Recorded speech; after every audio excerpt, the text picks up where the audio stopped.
We saw this one coming. Chop Robinson is going to declare for the NFL draft, plus three Penn State Nittany Lions enter the transfer portal. What this means for the team on an all new Locked On Nittany Lions. You are Locked On Nittany Lions, your daily podcast on the Penn State Nittany Lions, part of the Locked On Podcast Network, your team every day. That is right. You are Locked On Nittany Lions. Thanks so much for making us your first listen and watch every single day. We are free and available wherever you get your podcast, part of the Locked On Podcast Network. I'm your host, Zach Seyko, bringing you all things Penn State Nittany Lions. You got to download the Game Time app, create an account, and use promo code LOCKEDONCollege for $20 off your first purchase. Well, 2 days of the transfer portal have come and gone. They're in the books, and lots of players have entered their names, but not many Penn State Nittany Lions. Chop Robinson did declare for the NFL draft. We're talking about all of that today and more. Andy Kotelnicki's right-hand man is going to be joining the staff, and an update from Kansas's side of things about how Kotelnicki leaving the Jayhawks has impacted the roster. Before we get to any of it, help out the channel. Subscribe to Locked On Nittany Lions on YouTube and wherever you get your podcast. Let me know in the comments who you still expect Penn State to lose to the draft, to the transfer portal, who you think they need to bring in. We're going to discuss some names in the second segment, but we open up with Chop Robinson. Chop Robinson declares for the NFL draft, the first one to really make one of those statements, and this is no surprise here. Fully expected it. Talked about it in previous episodes, put some posts on X about it, analyzing what this move means and why it is happening. He's the number 2 edge, according to Pro Football Focus in the draft rankings. You do not need to look any further than that. Chop Robinson's draft stock is very high. There's millions of dollars at stake. Of course, he could make so much money in NIL and staying at Penn State, but the NFL is a dream come true for all of these players, right? At least 99% of them, I would say.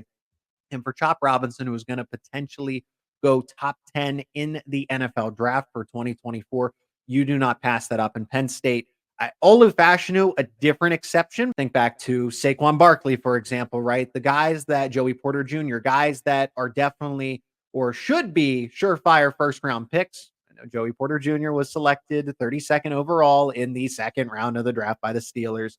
But Penn State encourages you. They tell you to go into the draft. That's the case for Chop Robinson here. Could we see Adisa Isaac opt out too? Very likely. I think so. His draft stock is higher than it's ever been. More time for Zariah Fisher, Jameel Lyons, Amin Vanover, and yes, in addition to Deni Dennis Sutton, but I'm talking about guys that were truly more rotational players. Deni Dennis Sutton, essentially a co-starter, kind of rotating back and forth, whether it was with Chop Robinson or Adisa Isaac. You really had 3 starting defensive ends on this Penn State team. But more opt-outs, more transfer portal entries are on the way. Penn State, the way that they operate, they have a schedule that the way these things go. Players get essentially a designated day that they announce these big decisions. Each person gets the chance to make their announcements so that they have the day to themselves, so it's not overshadowed by anybody else. Because I fully think Chop Robinson knew that he was going to go into the NFL draft, which is why he was up first. So some people are still making their decisions and are probably going to be lower down the list. But day by day, we're going to hear about somebody entering the transfer portal, going into the NFL draft, stepping away from football, right? Any of those things could happen. But every Penn State player gets the respect to announce a life-changing decision for them on a respective day. So you're not going to see 4, 5, 6, 7 players all say, I'm going to the draft. I'm going into the portal. I'm retiring, right? Those kinds of things. Someone new, day by day, individually, Chop Robinson is the first one here. And I think because he was the most obvious. Outside, I mean, Olu Fashanu too, but Chop Robinson definitely in this game. And who knows? They might have looked at each other and said, you know what, I'm going to go first and you can go next, right? On to the transfer portal, though. Penn State has 3 players put their names into the transfer portal to potentially move on here. And these players could technically come back, but I think they're going to be searching for new homes. Cristian Driver, Alex Bacchetta, Jace Tutty are those 3 names. However, I want to start with the transfer portal assessment here. Once again, Penn State is really good at retaining its own players. NIL, the NFL draft, the transfer portal, and Penn State still is finding success being able to re-recruit its own players. James Franklin and the staff, even though the staff is constantly changing, right, are very good at retaining guys. And I am impressed. You look at Texas A&M, Michigan State, Indiana, everybody's abandoning ship, right? I get it. There were coaching changes, but that's why I have more evidence to that. What about Ohio State? What about Purdue, right? Purdue, Colorado, Notre Dame, Florida, dozens of names from those schools in the transfer portal, and all those coaches are returning. I find that pretty interesting. Penn State doesn't seem to have that issue. Chop Robinson going to the NFL makes sense. A lot of other guys that are going to be declaring for the draft makes sense. But you don't see on day one, day two, even before the portal opens up, there's this success with honor element to it. And Penn State just they handle the transfer portal the right way. They do it to the best of their abilities. They allow it to complement the program rather than it being a means to an end or a means to a beginning. And that is the right way to run your program. Other schools do that too. I got to compliment Michigan. They're not having, I know they're in a playoff, so it's a different story, but Clemson doesn't really have a lot of opt-outs either. A lot of transfer portal entries, I should say. Dabo Swinney does a good job of that too. Now that's got to translate into actual tangible wins. You know, you can only give yourself so much credit for doing that unless you're going to win games, right? So now on to those players, Cristian Driver, Alex Bacchetta, and Jace Tutty. We'll start with Driver because he's the most recognizable here. Son of Donald Driver, former Packers wide receiver. A great friend of James Franklin. That's a huge reason why Cristian probably committed to Penn State in the first place, because Franklin and Driver have an incredible relationship. In potential transfers, Driver and frankly, most of the wide receiver room was on watch to enter the transfer portal, because we understand that wide receivers coach Marcus Hagans is going to make some sweeping changes here. Driver never really established himself, started as a defensive back, was recruited as a safety, moved around safety, and then switched over to wide receiver. And he said, well, I'm going to switch there because my dad played wide receiver and I played that position as well, even though he was mainly a defensive back to start. People change positions all the time. Just never really found a home, never really found a spot. He did see some playing time, but not really a whole lot. And I think he's looking for a fresh start here. Maybe he moves back to, he played high school football in Texas. Maybe he moves back to Wisconsin. Donald Driver has a home in that area. I'm not saying that the Badgers are going to recruit him, but it is a possibility that he could go back to areas he is familiar with, and maybe drop down to a group of five. Just never really broke through on that depth chart that had a wide receiver spots that were open and readily available to go and win. And Driver really never made that impression. For Alex Bacchetta, this one is surprising only to the extent that he did not live up to the potential. He was one of the best punting recruits in the nation just a couple of years ago and never lived up to the hype, never lived up to the expectations. He was supposed to be that next star punter, and it never panned out. He was looked over in favor of the transfer portal because Jordan Stout moves on and it's okay. Alex Bacchetta's turn, trained with guys like Blake Gilligan. Everything seemed to point to Bacchetta as the future. And Penn State elected to go with Riley Thompson out of the portal. And Thompson won the battle, and there really wasn't a battle. Thompson won it convincingly. And when the opportunities were there on the field, because Penn State did allow him to punt in certain opportunities, I remember a botched snap, some shanked punts. It really just was not pretty for Bacchetta. I still think he has all the potential in the world, but Penn State might have sat down with him end of the season meetings and said, hey, we're going to go in a different direction here. Riley Thompson might even be coming back. Riley Thompson, even though he's one of the older players on the team, technically does have eligibility because he played Australian football. He's only played 2 seasons of college football, one at Florida Atlantic and now one at Penn State. So even though he is listed as an academic senior, he does have football eligibility. He played at Deakin University for the Australian football. I do want to make a note of that. Maybe Thompson will appreciate that. But Thompson could return, or Penn State could try its hand at the transfer portal again, or maybe they have a recruit in waiting that they believe is better than Bacchetta. I think Bacchetta wants to play next season and that is why he is on his way out. Last but not least, Jace Tutty, the third name. He was a preferred run on. He was not on scholarship, never recorded any stats, but he was on the team. Did play on special teams, but like I said, never recorded any statistics. Practice squad, special teams standout, and he wants to play. And there just really wasn't a spot for him on the team, whether as a defensive back or even a special teams player. I mean, that's just as competitive. So I wish them all nothing but the best of luck. They just didn't. There was just not enough space for them on the depth chart going into 2024. And just to clarify, players that are in the transfer portal do not play in the bowl game. So essentially, look at these.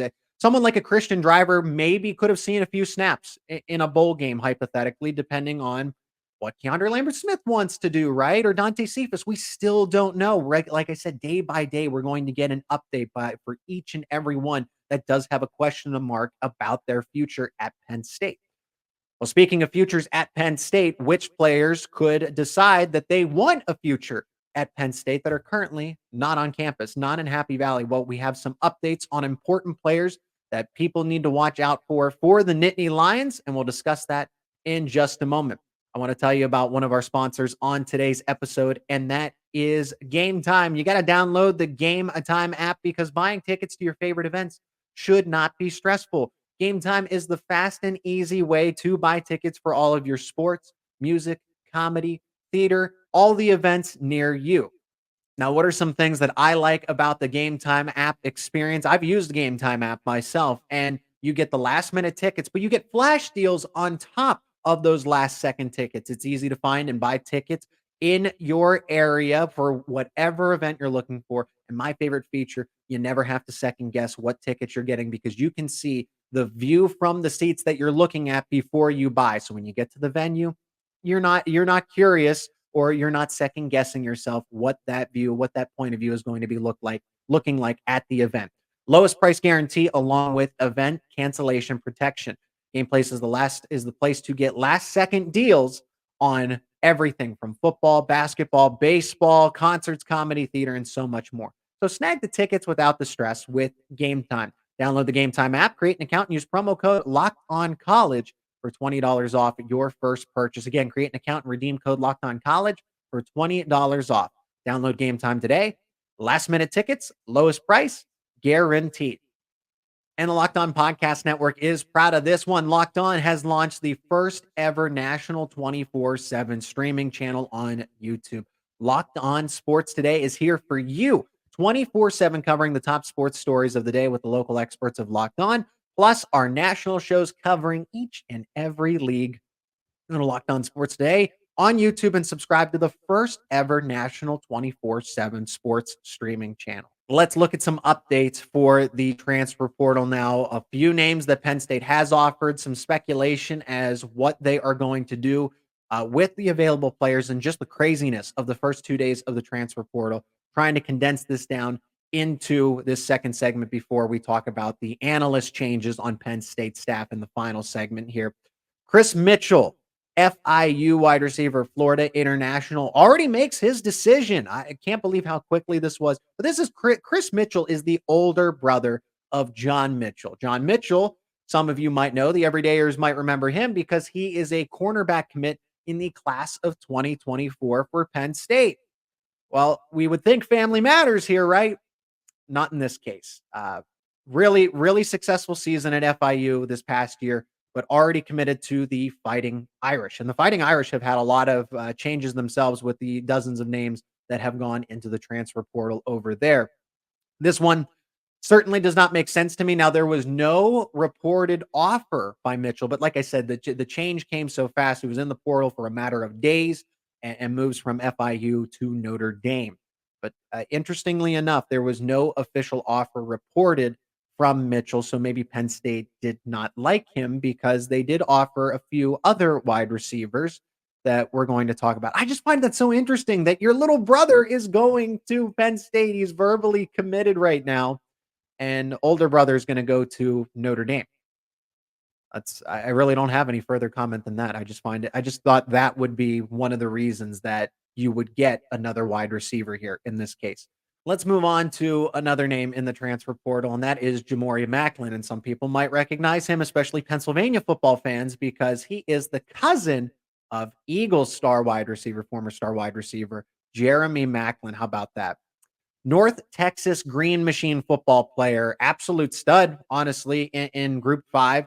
57 receptions, 1,004 yards receiving, 11 touchdowns, averaging 17.6 yards per catch, absolutely shattering anything Penn State did at the wide receiver spot. Now, he has tons of offers. I think he has over 30 of them, and they're all competitive. So Penn State is not the only one that is interested in Jamori Macklin here. Macklin did report an offer from Penn State, and Penn State was one of the first to offer him. So maybe that has some good standing, but I like Macklin a lot. Not only did he produce, but he was in a high-powered North Texas offense. North Texas didn't play a lot of defense, but they sure played some good offense, and they could score at will. Jamori Macklin, hopefully, he reminds me a little bit of Mitchell Tinsley in this case. Western Kentucky had a similar setup, feature wide receiver. Macklin, kind of the same thing. If you're looking for a comparable player in this case, I would say Macklin and Mitchell Tinsley kind of fit in the same category here. But we don't know, right? We've seen Mitchell Tinsley had a good season. Dante Cephas, a disappointing season. So how much better would Maury Macklin be with the bar? And that's why Penn State is offering another wide receiver here, Josh Kelly. And this is a Power 5 wide receiver recruit out of the transfer portal. Josh Kelly, a veteran. Notice how Penn State is targeting veteran players with lots of college football experience. Josh Kelly, 61 receptions, 61 receptions, 923 yards, 8 touchdowns, an average of 15.1 yards per catch out of Washington State. 5'9", shifty slot receiver. Okay, Kotelnicki's offense is going to be coming in next season, right? Does this fit the type that he wants to do? And yes, because for Kansas's offense that we've seen, they like to spread out the defense and go very horizontal to start before really attacking you vertically. So it starts with the horizontal spread and then extending the plays that way. This would be an excellent get out of the transfer portal. Power 5 experience, played a lot of college football, has reported an offer from Penn State, and only has one more year of college football eligibility left. He is from California, so maybe this one is a little tough to convince him to move to the other end of the country. And the Penn State is not the only school that is targeting him, so they have some stiff competition. Other names to know about: Aeneas Peebles out of Duke and Alan Herron out of Shorter University. Peebles is a defensive tackle. Peebles was a career backup at Duke, but did play in 35 games. Veteran, experienced, one more year of eligibility, and considered one of the top defensive tackles in the transfer portal. Penn State, it does have a visit lined up with him next week from what we've heard. And Penn State could have a serious need here at defensive tackle if and when both Devon Ellies and Hakeem Beamon leave. They still technically have eligibility, but they might have just outgrown college football. As for Herron, he's a Division II offensive tackle. I see this move as more of a depth piece, maybe create some competition and see what he can bring to the football field here. But Shorter University was not very good this past season at the Division II level, 3-8. So this will be a drastic leap forward. But if Penn State is offering him, that means they see something in Alan Herron. That's all I'm going to say. I'm going to trust the judgment of James Franklin and Phil Troutwine. And Andy Kotelnicki is an offensive line tight ends specialist. So he's going to have a lot of influence here in this case. So Herron, if Penn State's interested in him, then we all should be interested in him, right? So how about those first 2 days of the transfer portal officially in the books? And all I can say is, wow. That's really all I can say. Kyle McCord, the starting quarterback of the Ohio State University. I don't know that I even want to call him that on this show, but the starting quarterback at a top Power 5 school is in the portal. I don't think that's his decision. Dante Moore, linked to Michigan, transferring from UCLA, even though Chip Kelly's sticking around and he was supposed to be the starter, but so many quarterback issues going on there. Kyle McCord's been linked to Nebraska, been rumored to Rutgers. Dante Moore is from Michigan, so I would not like that one. Dante Moore to Michigan is not ideal here. But then Dillon Gabriel out of Oklahoma. Like I said, let me know in the comments your biggest surprise of the transfer portal. I think there are going to be more, but it's the fact of so many big names, especially guys who were presumed starters. Kyle McCord, starting quarterback at Ohio State. Dante Moore, supposedly set to start at UCLA next season. Dillon Gabriel, the starter this year. I know Jackson Arnold's there, the 5-star phenom. I know that. So what conversations are being had that push these guys into the portal? Competition? Are you telling me these guys are afraid of competition? Because that's something. And everybody wants to complain about Drew Aller and Bo Prabula, but man, the first sign of adversity, and these guys are jumping into the portal, especially veteran players like Dillon Gabriel. I don't know. I find it really, really intriguing. I understand Group 5 players that are looking to get the most out of their college football careers, have the chance to advance and go play Power 5 football, or players that just didn't normally fit in. But Moore, McCord, Gabriel are all starters, and now they're leaving. So I don't know what the story is there, but I guess we will find out more as time goes on. Penn State is making some changes to its analysts on the coaching staff. One leaves, and the spot is immediately filled. Ola Adams is the Penn State analyst that is going to be moving on. We'll discuss the move in just a moment. Let's hear from another one of our sponsors on today's episode, and that is LinkedIn Jobs. These days, every new potential hire can feel like a high-stakes wager for your small business. You want to be 100% certain that you have access to the best qualified candidates available. That's why you got to check out LinkedIn Jobs. LinkedIn Jobs helps you find the right people for your team faster and for free. It is easier to create a free job post on LinkedIn Jobs than add your job in the purple hiring frame to your LinkedIn profile to spread the word that you are hiring. Simple tools like screening questions make it easy to focus on candidates with just the right skills and experience so you can quickly prioritize who you'd like to interview and then hire. That's why small businesses rate LinkedIn Jobs #1 in delivering quality hires versus the leading competitors. LinkedIn Jobs helps you find the qualified candidates you want to talk to faster. Post your job for free at linkedin.com/lockedoncollege. That is linkedin.com/lockedoncollege to post your job for free. Terms and conditions apply. And in this final segment, let's discuss Ola Adams leaving and Andy Kotelnicki's right-hand man coming in to fill that vacancy. I got to say, losing the defensive analyst in Adams is a big deal.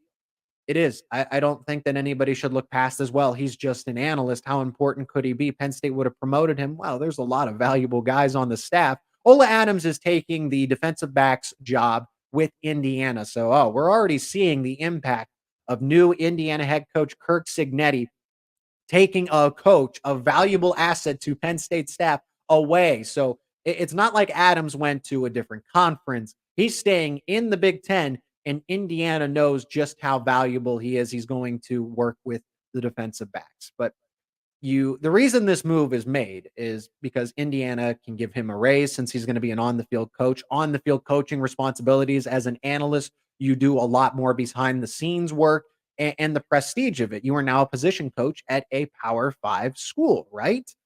Adams is a smart mind. I got to admit, this one stings. I think this is similar to when Penn State lost Ken Whisenhunt to Alabama. These guys have been around college football and pro football at that with Whisenhunt. But for Adams was the former defensive coordinator at Villanova. So not only do you have the minds of Terry Smith, Manny Diaz, Anthony Poindexter, right? You have guys behind the scenes working with you, game planning, strategizing, like Adams, who have been there, yes, at a different level of FCS, but knows how to operate at the Division I college level.